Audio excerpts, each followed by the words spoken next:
Welcome back everyone. For today's video, I'll be showing you how you can make your Facebook Marketplace posts shareable. So, the first thing to do is launch Facebook, of course. Now, go to the Marketplace on your Facebook.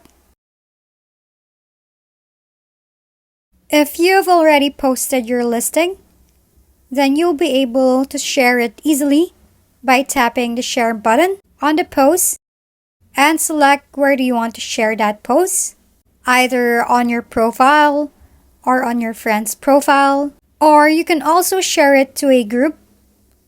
Now, if you haven't posted the listing, go ahead and tap to create new listing.